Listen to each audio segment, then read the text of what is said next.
Mas bom dia então a todos, que a graça e a paz do Senhor seja com todos. Convido-vos a abrir então em Atos 19.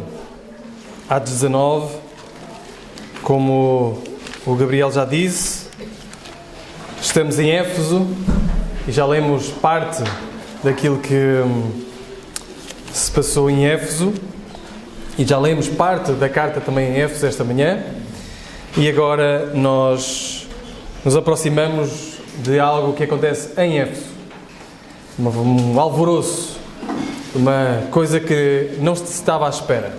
Atos 19 então, nós vamos, se Deus permitir, ter a nossa meditação aqui. Há um fenómeno que todos os pais de adolescentes sofrem. E aqueles que são adolescentes e aqueles que foram adolescentes há pouco tempo sabem do que se trata. O pai e a mãe falam com eles e eles não ouvem o pai e a mãe. Não há maneira de ouvir o pai e a mãe. O pai e a mãe diz assim: lava os dentes. E aquilo passa e esquece. Vai tomar banho. Ele passa e esquece. Põe a mesa. Levanta-te a horas. Veste em condições. São regras e mais regras que os pais tentam, de alguma forma, transmitir aos filhos para o seu bem. Mas por mais que eles se esforcem, por mais que deem regras, por mais que às vezes até ameacem com determinados castigos, se eles não cumprirem essas regras, aquilo não vai, aquilo não anda, aquilo não é cumprido. Pelo menos como os pais desejavam que o fosse. Até que chega o dia. Chega um dia em que tudo muda. Chega um dia que o adolescente começa a levantar-se mais cedo que os pais, com o pai e com a mãe. Chega o dia em que o adolescente é mais afincado na higiene do que os pais, o pai e a mãe. Chega o dia em que, de repente, aqueles banhos que eram a despachar e eram muito intermitentes, passam a ser banhos longos e demorados. Os pais começam a se preocupar não com a ausência do banho, mas com o banho a mais. E com a água e com o gás. Chega o dia em que aquele adolescente que tinha um aroma característico passa a ser caracterizado pelo aroma do perfume do pai ou da mãe. Começa a ser arranjado, sair arranjado, bem bonito, passa lá tempo à frente do espelho. E o pai olha para a mãe e eles sabem o que é que aconteceu. Eles sabem porque é que as coisas mudaram. O que aconteceu não foi uma imposição de regras. O que aconteceu não foi um castigo mais severo dos pais, que se eles não cumprissem aquilo, eles seriam castigados. Não. O que aconteceu foi que o adolescente apaixonou-se. Este novo amor impeliu a que novas regras acontecessem e viessem sobre a sua vida. Este novo amor na sua vida fez com que as coisas agora começassem a fazer sentido e que ele realmente se pudesse dedicar com maior afinco ao cumprimento de determinadas coisas. Um pregador escocês do século XIX chamou isto de o poder explosivo de uma nova afeição. O poder explosivo de uma nova afeição. Aquilo que muda os comportamentos de dentro para fora são novas afeições, novos amores. As coisas às vezes não faziam tanto sentido na nossa cabeça, mas quando nós passamos a amar de determinada forma, essas coisas começam a fazer sentido. Nós começamos a dedicar-nos a coisas que antes não nos dedicávamos. Começamos a largar coisas que antes apreciávamos com maior afinco. O poder explosivo de uma nova afeição. E quando chegamos hoje a Atos 19, quando chegamos hoje à cidade de Éfeso, esta era uma cidade que sabia o que amava e amava com intensidade. Esta era uma cidade das mais ricas e religiosas do mundo antigo. Esta era uma cidade completamente organizada em torno dos seus amores. O amor ao dinheiro era o amor à deusa Ártemis ou Diana. Era o amor à religiosidade. E ela vivia para aquilo. E vivia com intensidade. Era uma cidade dedicada a estas coisas com muita intensidade. E o que acontece, na leitura que nós vamos fazer hoje, é que esta cidade é transformada de dentro para fora e um alvoroço surge nesta cidade, não porque Paulo chegou lá com uma reforma política, não porque Paulo chegou lá com uma reforma religiosa. Paulo chegou com a palavra pregada e com a transformação através de um novo amor. E um alvoroço surge. Esta nova afeição surge por causa de um novo amor. E que revolução acontece numa cidade como Éfeso. Nós vamos ler e vamos ver por partes. Este texto está dividido em 3 partes principais. Do versículo 8 ao 10 temos o ministério inicial de Paulo nesta cidade, o ministério da palavra nesta cidade. Depois o poder de Deus na cidade, do versículo 11 ao 20, e o alvoroço na cidade, do versículo 21 ao 41. Vamos por partes, vamos ler por partes e vamos percebendo como isto é relevante para nós também, por essas partes também. Então vamos ler primeiro os versículos 8 ao 10 do capítulo 19. Diz assim então a palavra do Senhor. Assim Paulo entrou na sinagoga e durante 3 meses falava-lhes abertamente, argumentando, convencendo os judeus acerca do reino de Deus. Mas como alguns deles se endureceram e se mostraram descrentes, falando mal do caminho diante da comunidade, Paulo afastou-se deles e separou os discípulos, instruindo-os diariamente na escola de Tirano. E isso aconteceu durante 2 anos, de maneira que todos os que habitavam na Ásia, tanto judeus como gregos, ouviram a palavra do Senhor.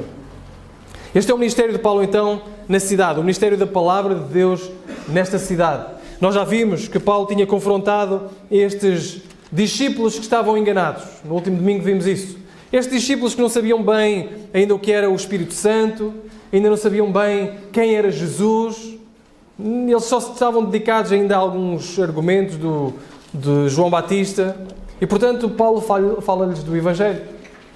Mas depois, então, diz-nos no versículo 8, que Paulo se dedica, entra na sinagoga e durante 3 meses fala-lhes abertamente. Qual é a reforma, então, que Paulo, qual é o instrumento que Paulo traz a esta cidade para a transformação? É a palavra. Paulo faz assim uma coisa que, talvez nos dias de hoje, na avaliação de hoje, da forma como nós queremos transformar os nossos círculos, os nossos locais, as nossas cidades, talvez seriam colocadas em segundo ou terceiro lugar. Primeiro precisamos de uma boa estratégia. Primeiro precisamos de uma cruzada. Primeiro precisamos de um excelente evento. Não.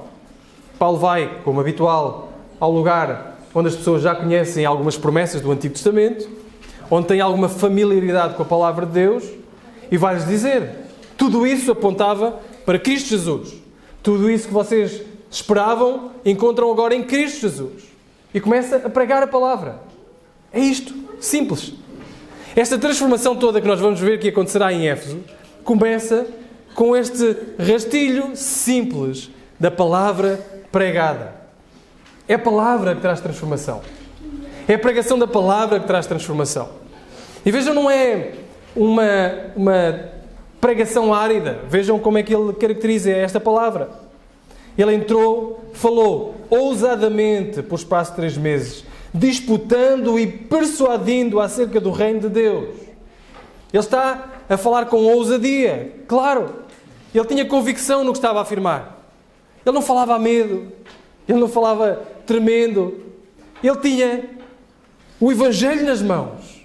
E por isso ele era ousado. Não porque tinha características nele mesmo que o faziam ousado, mas porque o Evangelho nos traz esta ousadia. O Evangelho nos traz nos impele a pregá-lo de uma forma ousada, de uma forma aberta, de uma forma que está disposta a correr riscos. E Paulo prega de uma forma ousada, mas não só ousada. Ele disputa. Isso quer dizer que ele argumenta. Ele fala, porque a fé bíblica é uma fé que argumenta, que apresenta argumentos, que faz sentido. É a única fé que faz sentido. Todos os outros são sistemas religiosos que tentam dar-nos alguma noção de que nós por nós mesmos chegamos até Deus. Mas o Evangelho chega e diz: não, é Deus que deixa até nós. É Deus que nos alcança. É Deus que nos resgata. E tu simplesmente tens que confiar em Deus e não em ti próprio. A fé é uma fé argumentativa. É uma fé que pensa. É uma fé que está disposta ao argumento. É uma fé que está disposta a ser aberta, a Bíblia aberta, e a expor sem medo. Irmãos, se calhar já conhecem esta frase, mas Spurgeon dizia que a Bíblia era como um leão. Como é que nós defendemos um leão? Alguém defende um leão. O leão defende-se sozinho. Então nós temos que abrir com ousadia e estar disposto a dizer: eu posso não saber as respostas todas, mas a Bíblia tem as respostas todas. Eu posso ainda não saber, mas eu dou resposta. Aliás, lê por ti mesmo e encontra a resposta. Nós argumentamos, nós disputamos, porque sabemos que a razão está aqui, não está no outro lado. Não está em nós somos falhos. Está na Bíblia, está na Escritura, que é a palavra de Deus, o Deus que não erra, o Deus que não comete erros, o Deus acima de toda a racionalidade. E por isso Paulo entra, fala de uma forma ousada, Paulo disputa sobre as Escrituras. E mais, Paulo procura persuadir. Paulo procura convencer. E a pregação da palavra é uma pregação que procura convencer. Nosso objetivo não é ganhar o argumento, que é para nós sermos mais respeitáveis nos nossos círculos. É uma pessoa que tem resposta para tudo. O nosso objetivo não é esse. Às vezes nós podemos ganhar o argumento e perder a pessoa. Nós não queremos ganhar o argumento, ser senhores da razão, e depois a pessoa perdeu-se, endureceu. Nós queremos persuadir, apelar ao seu coração, para que ele se arrependa dos seus pecados. Quando a palavra é exposta, é uma palavra que procura persuadir. E aí, irmãos, eu estou aqui e o meu trabalho é persuadir-vos disto. O meu trabalho é persuadir-vos que quando pregamos a palavra precisamos de persuadir. Nós precisamos de estar dispostos a querer ganhar a pessoa, a querer ganhar o seu coração. Claro, é o Senhor que faz isso. O Senhor que faz isso através das nossas palavras, o Espírito Santo que convence do pecado, da justiça e do juízo. Mas nós não pregamos a palavra como se o nosso coração estivesse distante das outras pessoas. Nós somos compassivos. Devemos ser compassivos, como Cristo também foi connosco e Cristo continua a ser connosco. Queremos persuadir. Nós temos a razão nas nossas mãos e queremos persuadir as pessoas de que a razão é Cristo. O alvo é Cristo. Eles precisam se arrepender dos seus pecados. E é isso que ele faz. Durante 3 meses nesta sinagoga. E é um tempo incomum. Paulo normalmente não ficava assim tanto tempo. Ficava 2 semanas, 3 semanas. Mas ali está ele, 3 meses, a pregar a palavra com ousadia, argumentando acerca da Escritura e procurando persuadir aquelas pessoas. Agora, nem toda a gente vai aceitar. Nem toda a gente aceita. E aqui mesmo não aceita. Alguns começam a endurecer o seu próprio coração. Então Paulo sai da sinagoga e vai e aluga um salão, a sala de Tirano, o salão de Tirano, da escola de Tirano, que era um salão onde ele alugava e pregava a palavra. Lá em Éfeso. Não pode pregar de um lado, vai pregar para o outro, não tem problema. Os corações endureceram-se, ele vai pregar para o outro lado, ele não para de pregar. E o que é que acontece? Isso aconteceu durante quanto tempo? 2 anos. 2 anos. Persistentemente a falar, a argumentar, a persuadir, a expor as Escrituras. Ali estava ele, consistentemente a falar da palavra, consistentemente, domingo após domingo, a falar da palavra. E o resultado? Versículo 10. De maneira que todos os que habitavam na Ásia, tanto judeus como gregos, ouviram a palavra do Senhor. Não foi Paulo que se colocou, se equipou e lá foi ele, por toda a Ásia Menor, pregando a palavra. Ele dali, foi a palavra que correu. Ele procurou persuadir, convencer, e as pessoas levaram a palavra. A palavra ia transformando corações, e esses corações transformados levavam a palavra para outros sítios. É muito provável que nesta altura, Colossenses, a igreja em Colossos, tenha sido plantada. Por quem? Por Epáfras, um colaborador de Paulo. Alguém que se tornou um colaborador de Paulo. Mas alguém que foi ganho pelo Evangelho, provavelmente aqui. E lá foi ele pregar e plantar a igreja em Colossos, plantar a igreja de Laodiceia. E toda a Ásia Menor acabou por ser atingida pelo ministério da palavra. Aqui está a palavra. E isto, irmãos, é de grande importância para nós. O que é que podemos trazer aos nossos locais para trazer transformação? Serão eventos? Serão novas maneiras de fazer coisas? Serão luzes especiais? Serão manipulação? Ou será manipulação emocional? Não. Palavra. O irmão Ribeiro, eu lembro de uma frase que ele costumava dizer: o que a palavra não fizer, nós não podemos fazer. Se Se não for feito pela palavra, nós vamos tentar martelar, vamos tentar moldar, mas não há verdadeira transformação. É a palavra do Senhor que vai transformar um coração, criar novas afeições e então é isso. A transformação surge. Então assim a transformação surge. É a palavra proclamada de uma forma ousada, de uma forma fiel, de uma forma intencional, para que pessoas possam ser ganhas. É por isso que nós fazemos aqui nesta igreja questão de ter centralidade da palavra. Nós fazemos questão de que a autoridade do que está a ser dito não venha de mim, não venha de outro qualquer pregador, venha da palavra do Senhor. Vocês precisam ser convencidos, e eu preciso ser convencido, que a palavra diz, não que eu digo, não que outra pessoa diz. É a palavra que tem autoridade, é a palavra exposta de uma forma fiel, e por isso nós gastamos tantas horas a perceber o que a palavra diz, de uma forma fiel, de uma forma clara, para depois expor a palavra, mas com um coração que procura persuadir, compassivo por vós, por nós, para que a palavra seja aplicada ao nosso dia-a-dia e nós saiamos persuadidos de que ela nos mandou pregar com ousadia, disputando, persuadindo. Irmãos, que isto seja o centro do nosso ministério e da nossa vida. Que nós fiquemos convencidos de que se não for a palavra a trazer transformação, nada mais pode trazer. Nós não queremos que outra coisa traga transformação. Aliás, Paulo diz, a fé vem pelo ouvir, e ouvir pela palavra de Deus, ou a palavra de Cristo, lá em Romanos capítulo 10. Aliás, Romanos capítulo 1, ele diz que o Evangelho é o poder de Deus para a salvação de todo aquele que crê. E ao pregar a palavra, nós pregamos o Evangelho de Deus, que é poder. É esse que é o poder para a transformação. É esse que é o poder para a nossa transformação pessoal, transformação de vidas, trazer, como o Gabriel leu, mortos espirituais para a vida. E a única maneira de trazer mortos espirituais para a vida em Cristo é através do Evangelho de Jesus Cristo. Jesus Cristo morto, crucificado, ressurreto, que ascendeu aos céus e um dia voltará. Estas boas notícias de Cristo Jesus, que vêm até a nossa vida e que devem brotar da nossa vida, para que mais pessoas creiam em Cristo Jesus.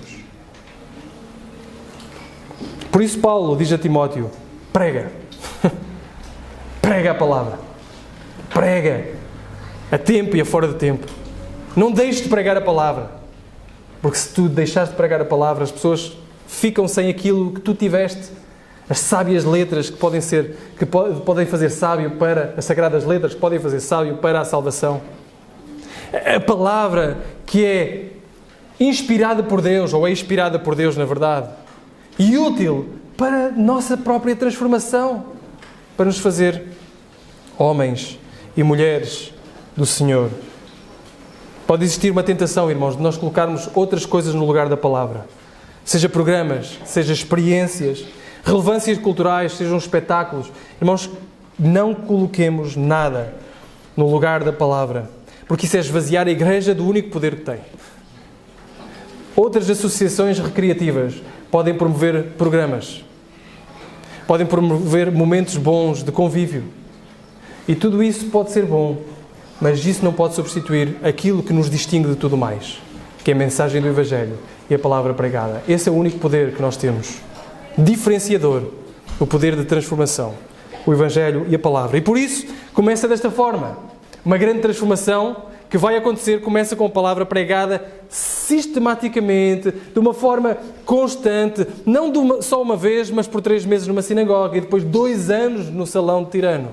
E está lá, na escola de Tirano, e aí está ele a pregar a palavra. O poder de Deus nesta cidade. O poder de Deus nesta cidade. Vejam, versículo 11. E por intermédio de Paulo, Deus fazia milagres extraordinários, de tal forma que lenços e panos que haviam roçado nele eram levados aos doentes. E as doenças os deixavam, os espíritos malignos saíam dele.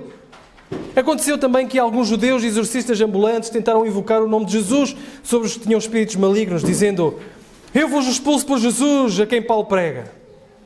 E os que fizeram isso eram os 7 filhos de um judeu chamado Seva, um dos principais sacerdotes. Todavia o espírito maligno respondeu: conheço Jesus e sei quem é Paulo, mas vós quem sois? Então o homem em quem estava o espírito maligno, saltando sobre eles, os subjugou, os espancou, de modo que nus e feridos fugiram daquela casa.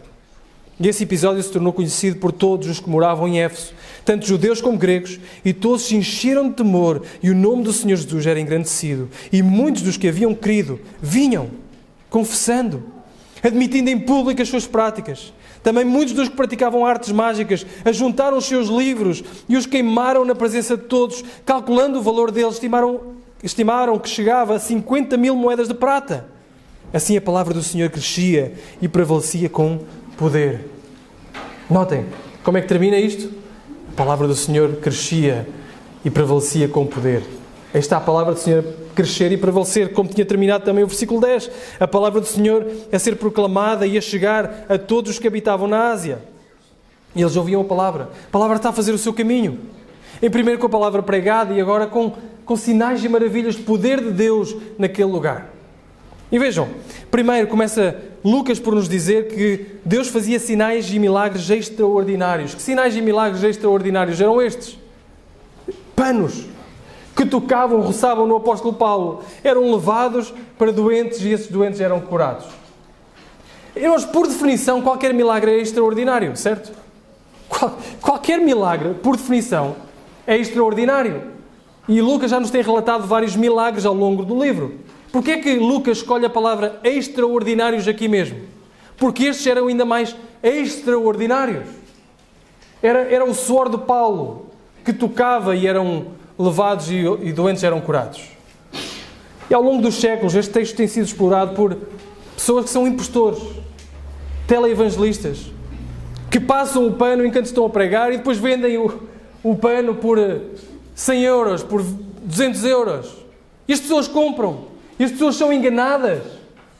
Percebam o que está aqui a acontecer. E nós vemos um crescendo em milagres e em poder de Deus, que culmina na palavra a ser pregada, expandida com poder. Mas nós já vamos ver, este é o primeiro passo do poder de Deus manifestado ali naquele lugar.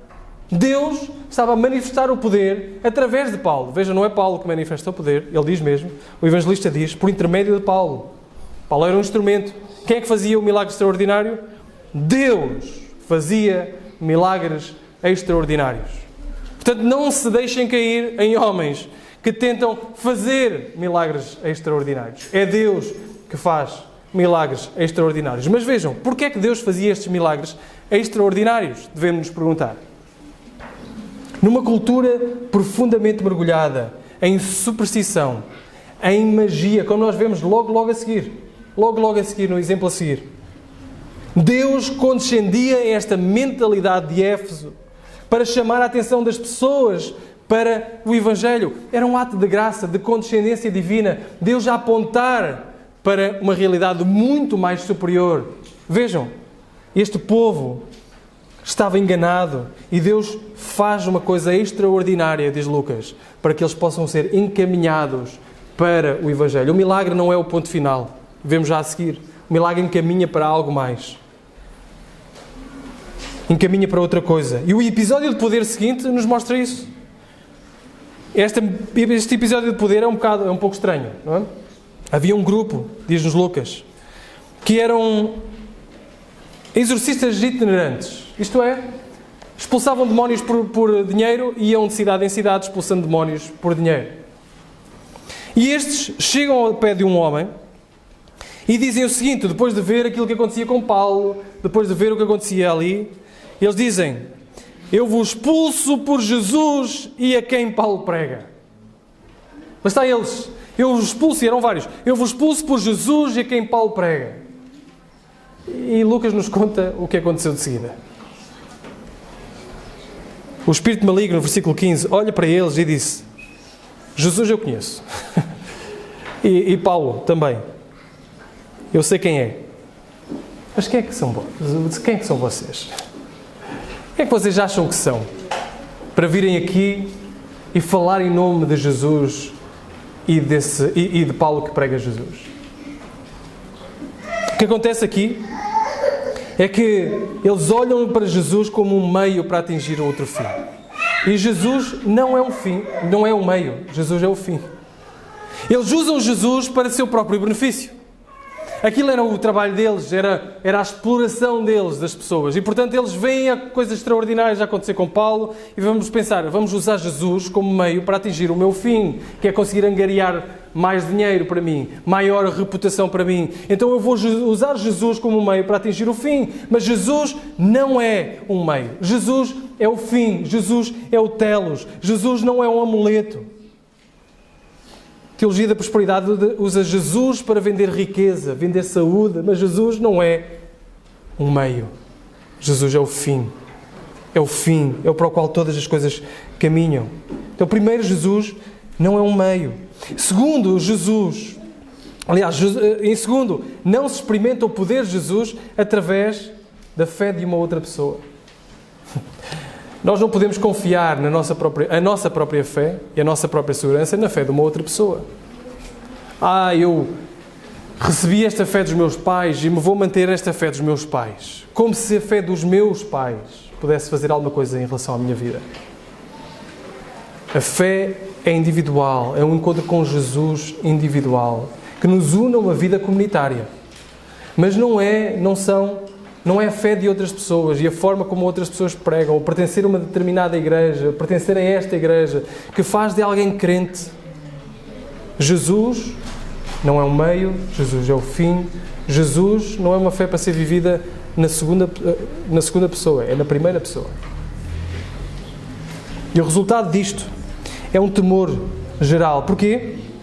Porque o que aconteceu a seguir é que este homem salta sobre estes homens, subjuga-os, espanca-os e eles saem nus e feridos. Correm para casa nus e feridos. E aquele episódio ficou tão marcado naquelas pessoas que, nos diz o texto, que tanto judeus como gregos todos se encheram de temor e o nome do Senhor Jesus era engrandecido. Vejam como Lucas está a crescer, está a construir. Primeiro, há estes milagres extraordinários que acontecem com Paulo, condescendendo à mentalidade de Éfeso. Segundo, acontece este episódio muito estranho de pessoas que procuram usar o nome de Jesus para seu próprio benefício. E são espancados e saem nus. E qual o resultado? Temor. E o nome de Jesus engrandecido. Esse é o resultado. Qualquer coisa que não resulte no nome de Jesus a ser engrandecido, mas no nome de A, B ou C a ser engrandecido, esse não tem razão de ser, esse não é um milagre bíblico, isso não é nada que a Bíblia nos aponte. O que a Bíblia nos aponta é precisamente para a ação de Deus engrandecer o nome de Jesus Cristo. Esse é o fim. Esse é o propósito. Propósito claro. E vejam, há uma outra decorrência, porque logo a seguir, o que é que acontece? Versículo 18. Muitos dos que haviam crido vinham confessando e admitindo em público as suas práticas. Agora, Lucas não está a falar de um milagre extraordinário. O que Lucas nos está a falar é do milagre ordinário, isto é, comum. Quando alguém é encontrado pelo poder de Jesus, aquilo que acontece e que deve acontecer, não só em Éfeso, mas nesta igreja, nas nossas localidades, na nossa cidade, em Portugal, o ordinário e o comum que deve acontecer é arrependimento, o nome de Jesus ser engrandecido e os frutos de arrependimento, que é o que vem já a seguir. Isso é o que nós devemos esperar. Palavra pregada, Deus a manifestar o seu poder para que o nome de Jesus seja engrandecido, pessoas venham ao arrependimento e manifestem arrependimento das suas vidas. É isso que nós devemos esperar. Será que nós estamos a esperar isso? Será que nós estamos a ver isso? Queremos ver o nome de Jesus a ser engrandecido e pessoas a virem confessando o seu pecado, onde a sua reputação não é mais importante do que Jesus. Nós não queremos pessoas que estão mais preocupadas consigo mesmos e o que os outros vão pensar acerca de si mesmos. Eles vinham confessando o seu pecado, dizendo: eu fiz isto, eu fiz aquilo, mas agora Cristo salvou-me. Mas em Cristo encontrei perdão. É isso que nós esperamos. Arrependimento e frutos de arrependimento. Sabe o que é que acontece a seguir? Versículo 19. Também muitos dos que praticavam antes artes mágicas, vejam, é esta condescendência que Deus tem a este público. Era um público que pregava artes mágicas, que estava envolvido no ocultismo e por isso tem sido este caminho para apontar para Jesus. Aqueles que praticavam artes mágicas ajuntaram os seus livros e os queimaram na presença de todos. Trouxeram livros Eles não queriam dar os livros, não queriam vender os livros, porque estariam a espalhar aquilo que os aprisionou durante tanto tempo. Portanto, eles vieram dispostos a queimar tudo, a derrubar tudo, a partir tudo, para que mais ninguém pudesse ser enganado com aquilo que eles foram enganados. E vieram queimar os seus livros. E Lucas tem um pormenor interessante, porque ele nos diz quanto é que custaram estes livros. Conseguem ver? Calculando, versículo 19, o valor deles estimaram que chegava a 50 mil moedas de prata. O que é que isso quer dizer? Muito dinheiro. É isso que Lucas está a dizer.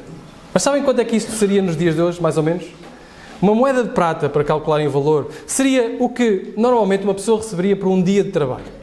Okay? Por um dia de trabalho. Agora podem fazer as contas. É fácil de fazer essa conta. Portanto, se nós considerarmos, por exemplo, 50 euros por dia, estaremos a falar de 2 milhões e meio de euros. 2 milhões e meio de euros. E mais, se nós considerarmos, estamos a falar de Éfeso. Éfeso, uma das cidades mais populosas, uma das cidades mais importantes, uma das cidades referência, onde tinha este templo que gerava muito dinheiro, que gerava muitos recursos, que gerava muita adoração e muito movimento. Podemos comparar com as nossas grandes cidades. Eu fui pesquisar. E se nós formos, por exemplo, a Nova Iorque, chega aos 250 euros por dia, média. Ou o Zurique, que chega aos 350 euros por dia. Estamos a falar de 17 milhões e meio. 17 milhões e meio de euros queimados ali. O arrependimento destas pessoas é materializado num alto custo. Irmãos, o arrependimento custa. Arrepender-nos, aquela pessoa que se arrepende mas não lhe custa nada, muito provavelmente só está a manifestar que ainda não está verdadeiramente arrependida. Arrependimento custa. Pode custar dinheiro, mas pode custar reputação. Nós temos de estar dispostos ao custo do arrependimento, a colocar Jesus acima de todas as coisas, a amarmos Jesus mais do que qualquer outra coisa que possamos ter neste mundo, seja dinheiro, seja conforto, seja reputação, seja poder, seja qualquer outra coisa. E estes estavam dispostos, estes irmãos estavam dispostos, porque encontraram Jesus. Mais uma vez, Paulo não lhes veio dizer, vocês precisam de largar tudo isso. O que é que os fez largar tudo isso?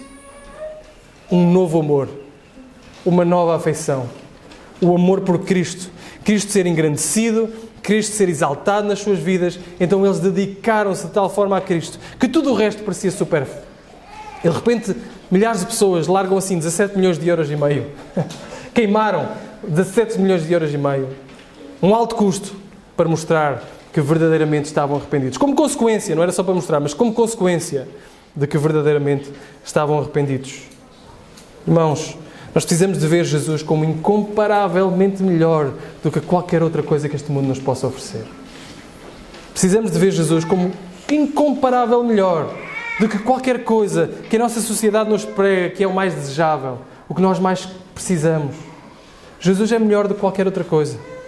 E se Jesus nos pedir isso, e se Jesus nos pedir aquilo que o mundo nos tem dado, nós temos de estar dispostos a largar isso mesmo para a excelência do conhecimento e da comunhão com Cristo Jesus. Lembramos da frase de Jim Elliot: não é tolo aquele que larga o que não pode reter para ganhar o que não pode perder.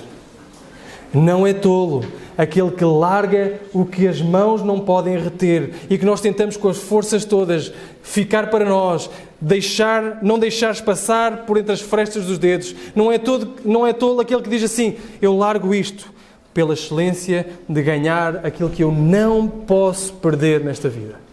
Cristo Jesus. O que nos leva ao último ponto, que é o alvoroço que acontece na cidade. É normal. Vejam o que é que acabou de acontecer com estas pessoas. No versículo 21 a 22, nos mostra os planos de Paulo que acabarão por estar cumpridos. Diz: depois de ocorridas estas coisas, Paulo resolveu no seu espírito ir para Jerusalém, passando pela Macedónia, pela Acaia, porque dizia: depois de ir para lá, preciso também ir para Roma. enviando a Macedónia 2 dos seus auxiliares, Timóteo e Erasto, que ficaram por algum tempo na província da Ásia. Então Paulo ainda fica ali por um tempo.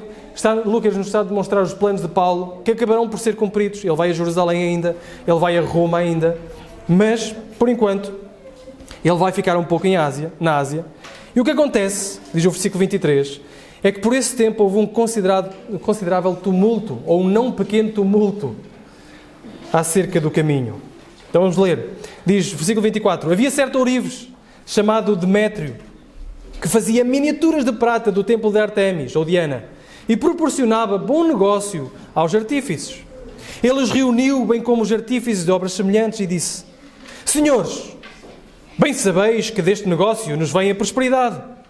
E estáis vendo e ouvindo que não é só em Éfeso, mas em quase toda a Ásia, esse homem Paulo tem convencido, desviado muita gente, dizendo não serem deuses os que são feitos por mãos humanas.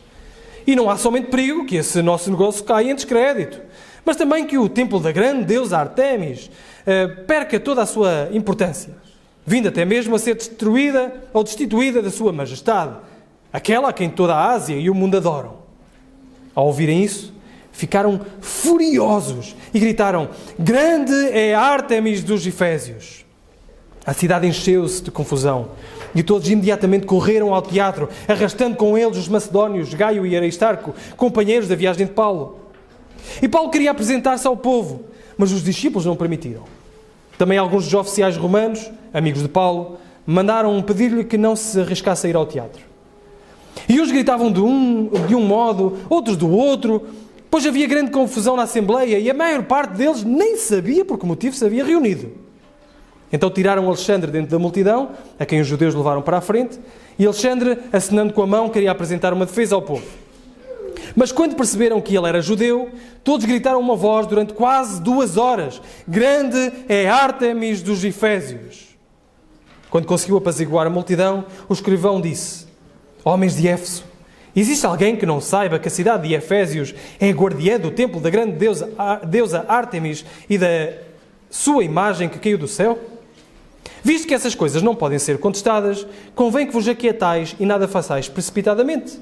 Porque estes homens que aqui trouxestes não são sacrilégios, nem blasfemaram contra a nossa deusa. Todavia, se Demétrio e os artífices que estão com ele têm alguma queixa contra alguém, os tribunais estão abertos. Há procônsulos que se acusem uns aos outros.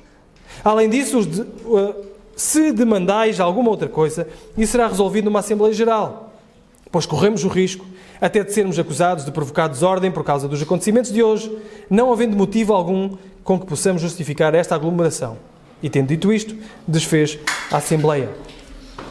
Aquilo que acontece aqui, de uma forma resumida, naturalmente, porque já temos pouco tempo, mas o que acontece aqui é que o Evangelho tocou na parte mais sensível do ser humano. Que é o quê? É o bolso. Essa é a parte mais sensível do ser humano. Porque vejam a justificação deste Demétrio. A justificação deste Demétrio, que era um artífice, que fazia imagem de Diana, que vivia precisamente disso. A justificação começa pelo bolso. É isso que começa. Cuidado, porque nós vamos ficar sem recursos, nós vamos ficar sem dinheiro. E logo a seguir ele preocupa-se com o templo.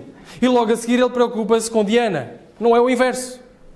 Ele amava o bolso, em primeiro lugar, e depois a sua religiosidade, a sua preocupação foi progredindo até a deusa Diana. E isto que acontece, então, ele reúne estas pessoas, ele começa a falar com os seus colegas de negócio e começa a falar mal deste caminho, a dizer, se isto acontece, o que é que será de Diana? Se isto acontece, o que é que será deste templo? Se isto acontece, o que é que será da nossa profissão? E gera-se tamanho tumulto naquela cidade que as pessoas correm para o teatro. Mas gera-se um alvoroço tão grande que as pessoas, algumas nem sequer sabem porque é que lá estão. Viram o Lucas a dizer? Umas falavam de um modo, outras falavam do outro e algumas nem sabiam porque é que lá estavam. Só gritavam. Isto é o normal do efeito mobilizador de uma multidão. É isso que está a acontecer. As coisas começam a acontecer, o alvoroço começa a ser tão grande que as pessoas às vezes vão atrás e gritam atrás sem sequer saber porque é que estão a gritar. E aquilo que acontece, vejam, começou com o quê? Com a palavra pregada. na sinagoga, na escola tirano, palavra a ser pregada, corações a serem transformados, poder de Deus a ser manifesto, corações a arrependerem-se, corações dispostos a aceitar o sacrifício, e de repente surge um alvoroço na cidade. De repente a cidade viu-se transformada. De repente aqueles que compravam imagens já não queriam comprar mais imagens. De repente aqueles que viviam de uma vida à volta do templo e do culto, e o templo de Diana era um dos maiores, era super conhecido em toda a Ásia, toda a gente ia lá, religiosidade, deixaram de viver à volta da religiosidade. A transformação começou a acontecer. Foi um avivamento. Foi um avivamento que acontece. E logo a seguir, Paulo quer ir, Paulo é impedido de ir, tanto pelos seus colegas como até pessoas importantes, dizem, não vais para lá, cuidado Paulo. E os judeus, não sabemos bem porquê, mas os judeus colocam Alexandre, um judeu, ali, quando ele vai para falar, surge então ainda este tumulto maior, quando eles percebem que é judeu, talvez ele se fosse justificar, olha, esses do caminho não somos nós, a gente está aqui a viver tranquilos, portanto vocês não nos confundam com eles. Não nos confundam. Ele estava a buscar conforto para si mesmo e proteção para si mesmo e para os seus. E o que acontece é que quando ele vai, e percebem que é judeu, eles gritam durante 2 horas. Grande é Diana dos Efésios. Grande é Ártemis dos Efésios. 2 horas a gritar. Imaginem, 2 horas a gritar. Sabe, um dos estádios mais ruidosos de todo o mundo é La Bombonera. Conhecem? Na Argentina. Naquele clássico, o grande clássico entre River e Boca. E eles são conhecidos, as claques são conhecidas por estarem a gritar durante 2 horas. E os jogadores que vão lá, que não são da casa, eles relatam o seu temor, relatam até as bancadas a tremerem de alguma forma. Imaginem 2 horas a gritar, grande é Diana dos Efésios, grande é Diana dos Efésios, grande é Diana dos Efésios. Isto foi um alvoroço, foi causado por uma pequena faísca que foi a palavra a ser pregada. Corações a serem transformados. E uma cidade em alvoroço tremendo. Então aí surge o escrivão para acalmar. Este escrivão surge para acalmar. E ele diz, olha, vamos ter calma. Vamos acalmar. Por 2 razões. Primeiro, nós sabemos que Diana desceu dos céus. Portanto, não vamos lá defender Diana. Ela desceu dos céus. Nós sabemos. Portanto, ela está segura. E segundo, nós sabemos perfeitamente que isto pode ser considerado sedição. Há tribunais, façam as coisas nos tribunais, porque tudo isto pode ser tomado, como o Império Romano, como uma sedição. E nós acabamos por sofrer as consequências disto. Vamos acalmar. E então eles dispersam e a multidão dispersa. Providência divina os salva. Mas o que está a acontecer aqui é o que acontece quando os ídolos são abalados. Quando o poder do Evangelho afeta até a própria ordem social. Em 1904 e 1905, no país de Gales, houve um avivamento. Um avivamento tal que é relatado que 100 mil pessoas foram convertidas em menos de um ano. 100 mil pessoas foram convertidas pelo Senhor em menos de um ano. E sabe o que aconteceu? Tabernas fecharam. As tabernas fecharam. As pessoas que iam para as tabernas deixaram de ir para as tabernas. Elas começaram a ver o seu negócio falir. Fecharam. Os tribunais ficaram sem pessoas para julgar. Já não haviam crimes. Os tribunais ficaram sem pessoas para julgar. Os polícias deixaram de ter pessoas para prender. Aliás, foi nesta altura que os polícias formaram um coral. Não tinham mais nada para fazer, ao menos cantavam. E mais, vejam, está relatado que caíram as condenações por embriaguez, caíram 50% em 3 anos. Mas e mais, e vejam só um episódio muito interessante. Nas minas, os cavalos tiveram que reaprender as ordens. Porque as ordens eram dadas pelos mineiros com base no praguejar. Nas asneiras, na boca. E os cavalos, depois que eles deixaram de dizer asneiras, porque foram transformados, depois de deixarem de praguejar para os cavalos não lhes obedeciam. Então tiveram que reaprender novas ordens para poderem fazer aquilo que lhes era pedido. Não houve lei que mandasse fechar os pubs e as tabernas. Não houve lei que dissesse, olha, a partir de agora não há crime. Havia lei, mas eles continuavam a fazer. O que é que aconteceu? É o poder explosivo de uma nova afeição. De um novo amor. E é isso que está a acontecer aqui em Éfeso. E é isso que nós queremos que aconteça connosco e com a nossa sociedade. Nós não queremos trazer reformas políticas como se a reforma política fosse salvação. Nós queremos pregar o Evangelho para que as pessoas de dentro para fora possam sentir-se mudadas. Possam mudar. E percebamos, é isto que nós devemos querer também de nós mesmos. Nos nossos comportamentos. Se há comportamentos que não estão de acordo com a lei de Deus, se há comportamentos que nós temos que não estão de acordo com a palavra, se nós caímos em determinados comportamentos interiores que ninguém vê, seja orgulho, seja luxúria, seja ganância, esses comportamentos não vão ser retirados com um sistema de 7 passos para retirar a ganância da nossa vida. 7 passos para sair o orgulho da nossa vida. Não. É amarmos mais Cristo. É nos deleitarmos mais em Cristo. E quanto mais nós amarmos Cristo, mais isso sairá e será expurgado do nosso coração. Mais a nossa boca ficará limpa. Mais o nosso comportamento ficará santo e piedoso. O que é que devemos, para terminar, fazer com este texto, irmãos? Antes de julgar estas pessoas em Éfeso, como se eles fossem estranhos, e eles são adoradores de ídolos e nós não, devemos perceber o que é que nós estamos dispostos a gritar durante 2 horas se for ameaçado. O que é que nós estaríamos dispostos ali? Não seria grande a Diana dos Efésios, com certeza, mas às vezes grande é o meu conforto. Grande é o meu conforto. Grande é o meu conforto. Alguma coisa ameaça o conforto e nós dizemos, grande é o meu conforto. Grande é o meu poder. Grande é o meu poder. Grande é o meu controlo.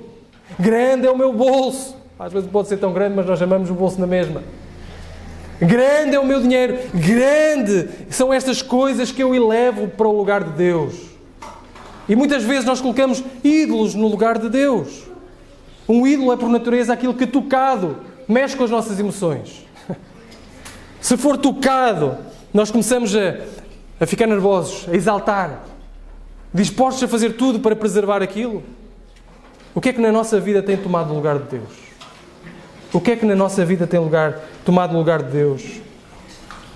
As nossas paixões, os nossos bolsos, as nossas lealdades, as nossas ambições vão apontando para a idolatria dos nossos corações. E nós precisamos ter cuidado com isso. Não gastamos 2 horas a gritar, mas às vezes gastamos a vida inteira submissos a esses ídolos. E mais, esta passagem desafia-nos, se nós temos esses ídolos, identificando esses ídolos, a largar esses ídolos. A nos arrependermos e a estarmos dispostos ao sacrifício. Estarmos dispostos a fugir desses ídolos que são fúteis, que são tolos, que são frágeis. Fujamos dessa idolatria que nos promete muita coisa, mas que não entrega nada. Promete muito, muita salvação, muito conforto, felicidade, razão de ser, mas isso não cumpre. Fujamos, larguemos esses ídolos no qual erigimos as nossas vidas. E como é que nós fazemos isso? Cultivando o afeto por Jesus. Cultivemos o afeto por Jesus, irmãos. Amemos mais Jesus. Apreciemos mais Jesus. Que este amor de dentro possa brotar de tal forma que todo o nosso comportamento é mudado, às vezes sem percebermos. Nós amamos tanto a Jesus que tudo o resto perde valor. Tudo o resto perde valor. Irmãos, sabem qual é a acusação lá em Apocalipse a esta igreja de Éfeso? Qual é? Tenho, porém, contra ti que deixaste o teu primeiro amor. Que primeiro amor era esse? Era o amor que estava disposto a fazer todo o sacrifício em prol de Cristo. Estava disposto a engrandecer a Cristo acima de qualquer outra coisa. E este é o amor que nós devemos ter por Jesus, cultivando a afeição por Jesus. Porque Jesus é, sim, a verdadeira pedra que caiu do céu. Diana, o escrivão disse assim, não temamos, não precisamos de temer. Porquê? Porque Diana caiu dos céus. É uma imagem que caiu dos céus e nós estamos seguros. Mas Diana está desolada. O templo de Diana está desolado. É um artefacto hoje. Mas Jesus Cristo permanece vivo e reina para sempre. Como era no templo de Paulo, como é nos tempos de hoje e como será para todo o sempre. Porque Jesus é a verdadeira pedra que desceu dos céus. A pedra angular no qual todo o edifício, todo o templo é construído. E nós, que somos salvos, fazemos parte desse mesmo templo. Nós somos construídos neste Jesus que é a verdadeira pedra, aquele no qual nós podemos confiar, aquele no qual nós podemos adorar, ao qual nós podemos adorar. Porque há uma notícia melhor, a sua misericórdia é inigualável. Para aqueles que hoje ainda se deleitam na idolatria, para aqueles que se juntam a este coro ainda hoje, para aqueles que rejeitam a Cristo hoje ainda, o convite continua a ser o mesmo. Vem a Cristo. Arrepende dos teus pecados. Crê em Cristo e vê a transformação a brotar de dentro para fora. Crê em Cristo hoje, não amanhã. Faz isso hoje, não amanhã. Arrepende do teu pecado hoje, não amanhã. E nós temos falado disto e vou voltar a insistir. Jovem, adolescente, crê em Cristo hoje, não amanhã. Não guardes para amanhã. Tu que és mais adulto, ou que tens vindo aqui, mas ainda não creste em Cristo, crê em Cristo hoje. E verás a verdadeira transformação a acontecer na tua vida. E não é um sistema moral, não é um sistema de regras imposto sobre a tua vida, mas tu verás esta nova afeição, este novo amor dentro de ti a brotar. E te verás a cantar, não durante 2 horas, grande é o meu conforto, grande é o meu ídolo, grande é a Diana dos Efésios, mas juntarás a um coro celestial que canta o seguinte: digno é o Cordeiro que foi morto, de receber honra, glória, poder, riqueza, sabedoria, força e louvor. Ao que está sentado no trono e ao Cordeiro, louvor, honra, glória, poder pelos séculos dos séculos. E cantaremos para sempre isto. Aqueles que são dele, cantaremos ininterruptamente ao nosso Senhor e Salvador Jesus Cristo. E não há nada para o qual nós fomos criados que não foi Cristo Jesus. Nós fomos feitos para Cristo Jesus. Fomos feitos para adorar Cristo Jesus. E tudo o resto é pálido. Tudo o resto não tem valor perto de Cristo Jesus. E a transformação verdadeira brota do amor por Cristo Jesus. Irmãos, tenhamos ousadia de viver assim, de pregar a palavra para que mais pessoas encontrem uma nova afeição em Cristo Jesus e sejam verdadeiramente transformados. Que o Senhor nos abençoe.